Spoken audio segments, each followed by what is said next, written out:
Hana mến chào cô bác, anh chị và các bạn. Nếu cô bác, anh chị và các bạn đang tìm một công thức để làm món bánh ít mềm dẻo, thì hôm nay Hana xin mời vào bếp cùng với Hana làm món bánh ít này. Nhưng mà mình không phải gói, chỉ cần bằng những nguyên liệu đơn giản có tại nhà, mình sẽ dễ dàng tạo ra những cái bánh hình hoa vô cùng xinh đẹp cho gia đình của mình vào dịp năm mới. Trước tiên mình sẽ đi chuẩn bị phần nhân. Hana sử dụng 200g dưa nạo và 80g dưa non bào sợi, thêm vào 150g đường cát, 1/4 muỗng cà phê muối, 3 muỗng canh nước. Mình sẽ bắt lên bếp, xào ở lửa vừa và nhỏ cho tới khi đường tan và dưa rút hết nước.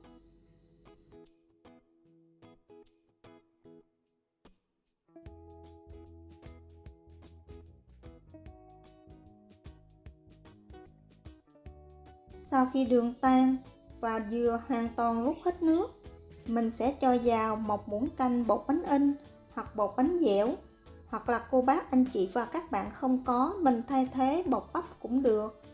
Trộn đều và tắt bếp. Sau đó để cho phần nhân này thật là nguội.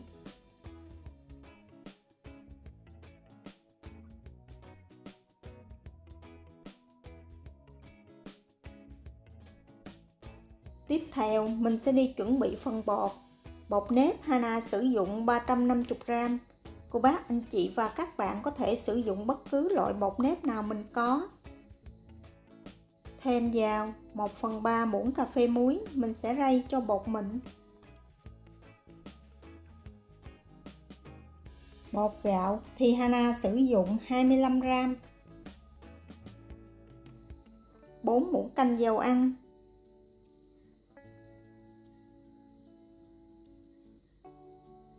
và 150g nước.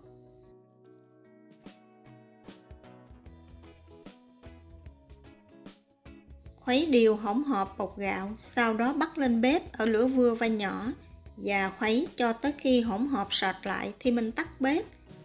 Cho hết phần hỗn hợp này vào bột nếp. Sau khi mình trộn cho bột bớt nóng thì mình sẽ dùng tay để chà phần hỗn hợp bột này cho thật là hòa quyện với nhau. Và thêm từ từ vào 160g nước nóng. Vì phần này tạo hình nên Hana sử dụng nước nóng để cho bột được mềm dẻo, dễ tạo hình, không bị nứt. Nhồi cho tới khi hỗn hợp thật là dẻo mịn. Cô bác, anh chị và các bạn nhớ canh lại lượng nước cho vào, vì tùy theo độ hút ẩm của bột. Chỉ cần bột dẻo và không bị nứt là đạt. Mình sẽ đậy kín bột lại và để 15 phút cho bột nở. Trong thời gian chờ bột nở, phần nhân cũng đã nguội thì mình thêm vào 30g đậu phộng rang, 1/2 muỗng canh mè rang trộn đều và chia nhân ra khoảng 20g trên một viên. Công thức này mình sẽ làm khoảng 20 cái bánh. Bột sau khi nghỉ 15 phút, bột bây giờ rất mềm và dẻo thì mình sẽ đi chuẩn bị pha màu. Để pha màu bột bánh, Hana sử dụng màu treo, không sử dụng màu nước, vì màu nước ảnh hưởng tới độ nhão của bột. Cô bác, anh chị và các bạn mình nhớ pha màu lọt một xíu thì khi hấp xong thành phẩm bánh sẽ đẹp hơn. Màu hồng thì Hana sử dụng 150g bột. Màu cam và màu vàng Hana sử dụng 120g. Màu xanh lá thì mình sẽ dùng 20g. Cô bác, anh chị và các bạn nhớ đậy bột lại để tránh bị khô. Hôm nay mình sẽ làm 5 kiểu bánh khác nhau. Kiểu thứ nhất, Hana sử dụng 18g bột màu vàng và 18g bột màu trắng. Trước khi tạo hình, cô bác, anh chị và các bạn nhớ nhồi sơ bột lại để bột được mềm dẻo.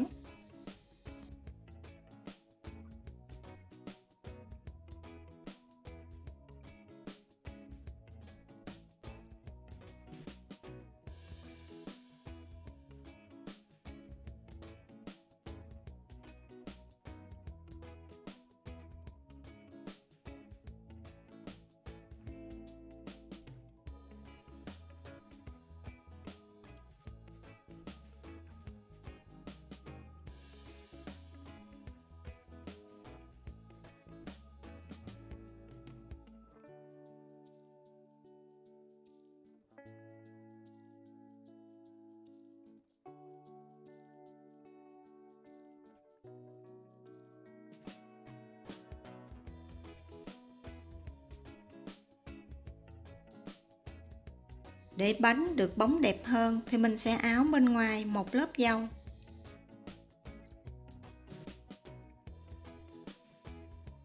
Sau đó mình sẽ dùng một cái que nhọn và chia đều bột ra thành 5 cánh bằng nhau.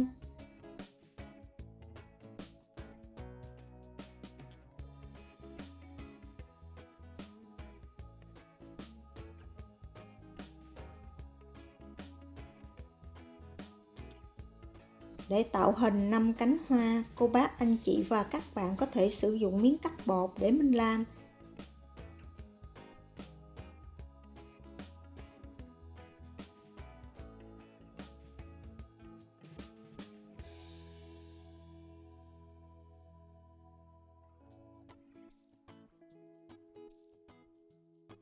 Sau đó mình có thể dùng sống dao hoặc là cây thước dày hơn để mình chỉnh sửa lại cho đẹp.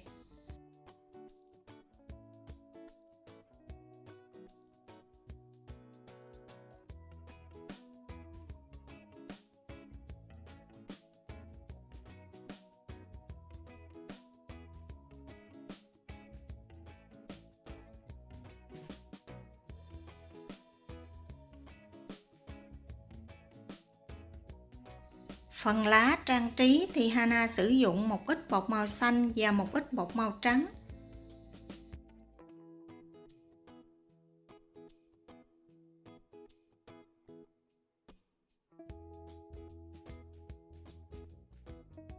Cô bác, anh chị và các bạn nhớ thoa một lớp nước trước khi dán bông và lá để không bị rớt.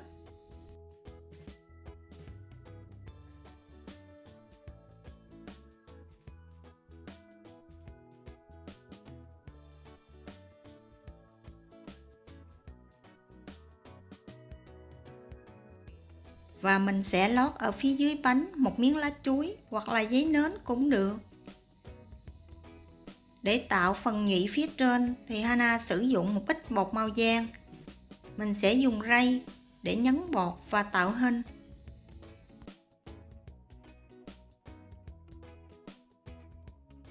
Ở mẫu bánh thứ hai, Hana sử dụng 26g bột màu cam và 10g bột màu vàng. Mình sẽ lăn dài từng khối bột, sau đó trộn lẫn hai loại bột với nhau để tạo màu loang.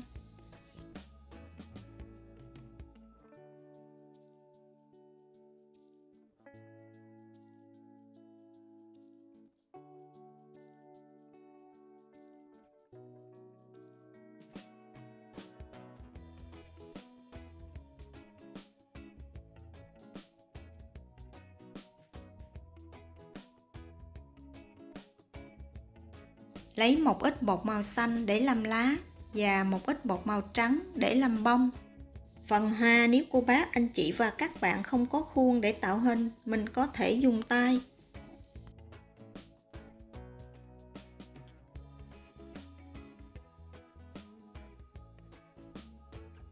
Và thêm một ít màu vàng để làm nhụy phía trên.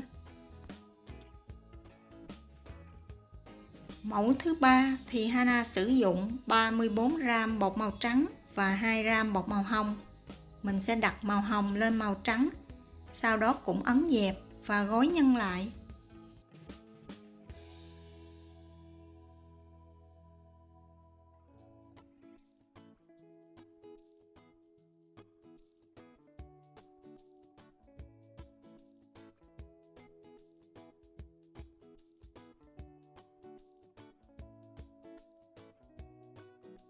Mẫu này mình cũng chia thành 5 cánh, nhưng mà cách trang trí trên mặt thì mình sẽ khác xíu.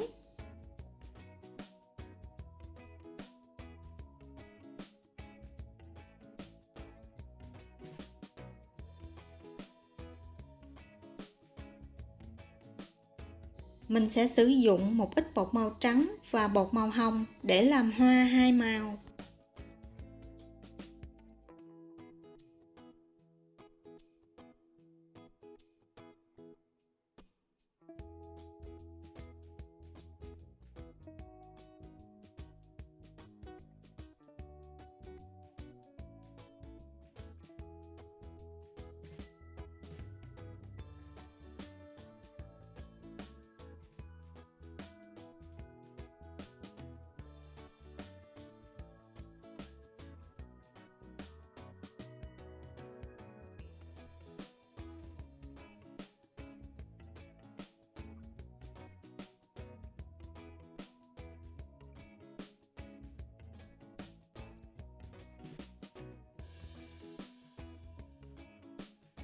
Mẫu số 4 thì Hana sử dụng 34 gram bột màu hồng và 2 gram bột màu trắng.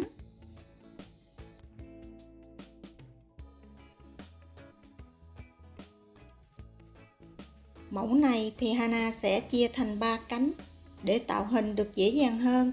Cô bác, anh chị và các bạn có thể sử dụng một cái hộp vuông hoặc hộp chữ nhật để mình lấy góc nhọn.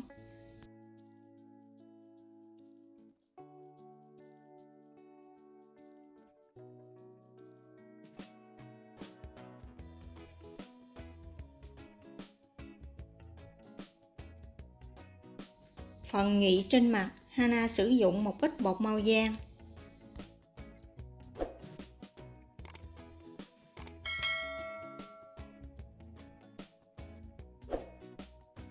Mẫu số 5 cũng là mẫu cuối cùng, mình sẽ dùng luôn 4 màu.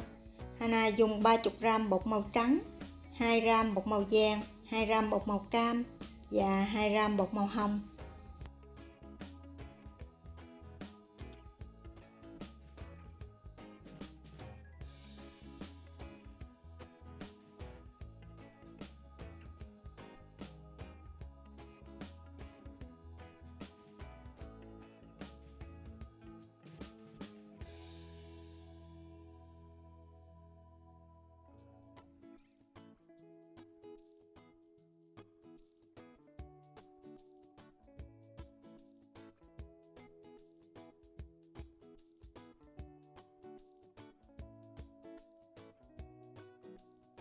Phần này mình sẽ chia làm 3 cánh, một cánh lớn và 2 cánh nhỏ.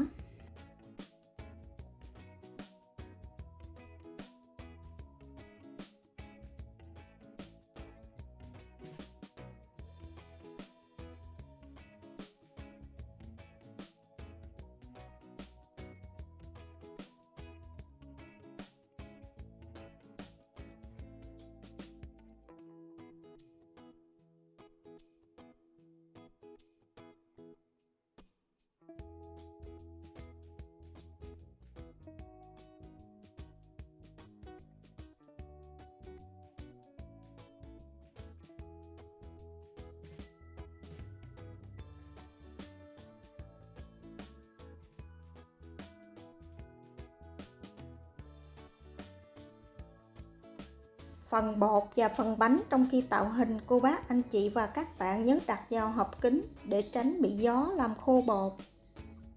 Trong lúc tạo hình bánh, mình bắt sẵn một nồi nước sôi. Sau khi nước sôi thì cho bánh lên sửng hấp 10 phút. Trong thời gian 10 phút, cô bác, anh chị và các bạn nhớ dỡ nắp ra xả hơi khoảng 2-3 lần. Mình làm như vậy thì phần bánh của mình không bị biến dạng. Sau 10 phút thì mình sẽ tắt bếp. Và đây là thành phẩm bánh của Hana vừa làm xong. Màu sắc và hình dáng rất là bắt mắt. Với cách làm này, cô bác, anh chị và các bạn sẽ làm cho bữa tiệc trong gia đình của mình thêm phần sinh động. Nếu bánh chưa ăn thì mình sẽ đậy kín lại để tránh gió vào làm khô mặt bánh. Phần bột bánh rất là mềm dẻo. Phần nhân dừa có độ ngọt vừa phải, vừa ngon vừa béo. Hy vọng cô bác, anh chị và các bạn sẽ thích những gì Hana chia sẻ. Nếu thích, nhớ đăng ký ủng hộ kênh của Hana nhé. Hana cảm ơn.